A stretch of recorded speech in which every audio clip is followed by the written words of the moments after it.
Hello and welcome to the lecture. So let's understand what is HTTP.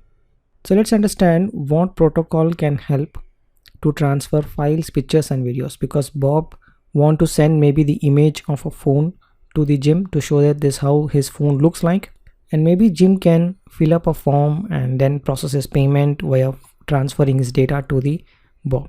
Okay, so there has to be communication between Jim and Bob via the specific formats, that is basically files, pictures or videos, right?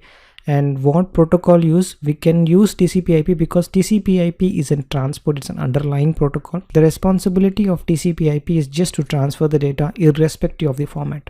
Okay, so let's understand what is the protocol that we'll use. The protocol that we'll use is HTTP protocol, and HTTP stands for Hypertext Transfer Protocol.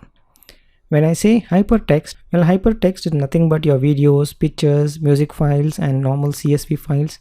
These are called as hypertext. So if you want to transfer hypertext between the computers, you have to use a protocol called as Hypertext Transfer Protocol. And HTTP is an application protocol, means it is abstraction. It is one layer on top of TCP/IP protocol, and that is protocol that is used to transfer data like images, video, files over the web. So remember, in the web, when two computers can find each other with a unique IP addresses, and then there is a connection between the two computers via the TCP/IP, there's one more protocol built on top of TCP/IP protocol called as HTTP protocol. And using this HTTP protocol, you can transfer these hypertext files. Okay, as I say, hypertext is nothing but the media files like images, videos, files, and you can transfer it via the HTTP.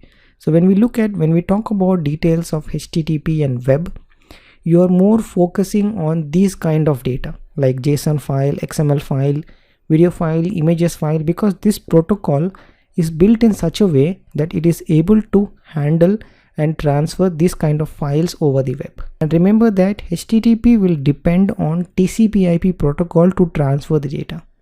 But how the data should be transferred, what kind of data, is basically handled with the HTTP. And obviously it is a protocol, so it has set of rules. How do you make a communication?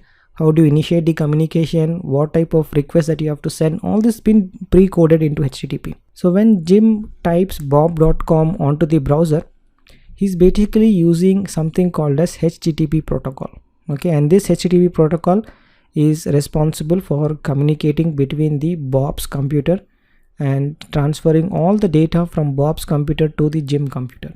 So let's do a quick definition of what is HTTP. HTTP stands for Hypertext Transfer Protocol. That's the definition of it, because HTTP purpose is to transfer the hypertext. That's why it's called as Hypertext Transfer Protocol. And HTTP protocol is used to transfer images, videos, files over the web.